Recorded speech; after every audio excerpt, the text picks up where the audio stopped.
नवी मुंबई येथील विष्णुदास भावे नाट्यगृहामध्ये आज राष्ट्रवादी काँग्रेसचा मेळावा पार पडला। यावेळी आनंद परांजपे यांनी रायगडच्या पालकमंत्रीपदावर भाष्य करताना कुत्रे भुंकतात आणि हत्ती जोशाने चालतो अशा प्रकारचं वक्तव्य करून शिवसेनेच्या शिंदे गटातील नेत्यांना कुत्र्याची उपमा देऊन पुन्हा एकदा राष्ट्रवादी काँग्रेस पक्षाचा रायगड जिल्हा पालकमंत्रीपदावर दावा प्रबळ असल्याचं त्यांनी सांगितलं। 1 मेला आदिती तटकरे यांच्या हस्ते ध्वजारोहण होणं, त्यानंतर मुख्यमंत्र्यांनी चांगल्या कामाची पोचपावती देण्यात आली। आता लाडकी बहीण योजनेचे सगळंच काम आदिती तटकरे यांच्या माध्यमातून झाल्याचं यावेळी आनंद परांजपे यांनी म्हटले। त्यामुळे चांगल्या कामाची पोचपावती राष्ट्रवादी काँग्रेसला मिळेल हे निश्चित असून नवी मुंबई महानगरपालिकेतील सर्व वॉर्डमध्ये राष्ट्रवादी काँग्रेस पक्ष प्रबळ होण्यासाठी प्रयत्न करतोय असं सांगून महानगरपालिकामध्ये राष्ट्रवादी काँग्रेस स्वबळावर लढेल अशा प्रकारचे संकेत यावेळी आनंद परांजपे यांनी दिले आहेत। जी ताकद आहे कुठेतरी कमी पडते इतरांच्या तुलनेत असं वाटतंय तुम्हाला? आम्ही आज सुरुवात केलेली आहे। राष्ट्रवादी काँग्रेस पक्षाला मानणारा मोठा वर्ग या नव्या मुंबईमध्ये राहतो। माननीय राष्ट्रीय अध्यक्ष अजितदादा पवार साहेबांच्या नेतृत्वावर विश्वास ठेवणारा एक मोठा वर्ग या नव्या मुंबईमध्ये राहतो। लोकसभेच्या वेळेला असेल की विधानसभेच्या वेळेला असेल, राष्ट्रवादी काँग्रेस पक्षाला इथली खासदारकी असेल, आमदारकी असेल, लढण्याची संधी मिळत नाही। पण स्थानिक स्वराज्य संस्थेच्या निवडणुकीमध्ये प्रत्येक कार्यकर्त्याला वाटत असतं की संधी आपल्याला मिळाली पाहिजे। त्या दृष्टिकोनातून पक्षाची तयारीची ही आजपासूनची सुरुवात आहे। आणि त्याच्यामध्ये युतीमध्ये 2 वेगवेगळ्या चर्चा होत्या की युतीमध्ये किंवा स्वबळावरती तर राष्ट्रवादीची भूमिका काय? शेवटी महायुतीचा निर्णय राज्याचे मुख्यमंत्री माननीय देवेंद्रजी फडणवीस साहेब असतील, त्याचप्रमाणे राष्ट्रवादी काँग्रेस पक्षाचे राष्ट्रीय अध्यक्ष राज्याचे उपमुख्यमंत्री माननीय अजितदादा पवार साहेब असतील आणि शिवसेनेचे मुख्य नेते व राज्याचे उपमुख्यमंत्री माननीय एकनाथरावजी शिंदे साहेब हे तिघं नेते मिळून तो निर्णय घेतील।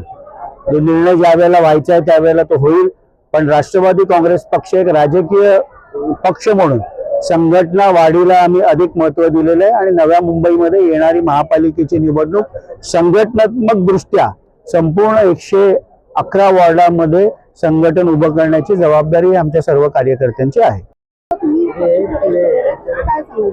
आज राष्ट्रवादी काँग्रेस पक्षाच्या ठाणे जिल्ह्याच्या प्रभारी राज्य व महिला बाल विकास मंत्री आदितीताई तटकरे यांच्या शुभ हस्ते आज श्री अश्विन व त्यांच्या सर्व सहकाऱ्यांचा राष्ट्रवादी काँग्रेस पक्षामध्ये प्रवेश झाला।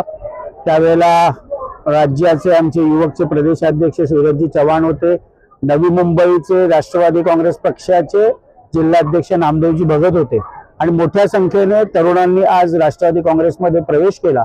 येणाऱ्या काळामध्ये संपूर्ण 111 वॉर्डामध्ये उत्तम युवकांचे संघटन बांधण्याची जबाबदारी आमचे युवकचे जिल्हाध्यक्ष कोळी असेल, संजय कांबळी असेल, या सगळ्यांना आम्ही दिलेली आहे आणि त्यामुळे उत्तम सामाजिक काम आणि राजकीय काम देखील ही आमची नवीन टीम करेल।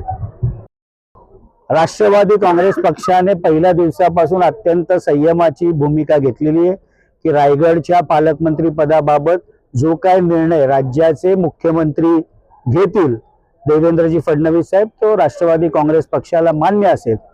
आणि खरं तर ज्या मंत्र्यांना 1 मेच्या दिवशी सर्वोत्कृष्ट विभागाचं काम केलं अशा प्रकारचे खुद्द देवेंद्रजी फडणवीस साहेबांनी स्तुती केली अशा राष्ट्रवादी काँग्रेसच्या मंत्री महिला व बाल विकास विभाग ज्यांच्या नेतृत्वाखाली संपूर्ण महाराष्ट्रातल्या जवळजवळ 2,47,00,000 भगिनींना मुख्यमंत्री लाडकी बहीण योजनेचा लाभ मिळाला अशा कुमारी आदितीताई तटकरे या कामामध्ये अव्वल आहेतच।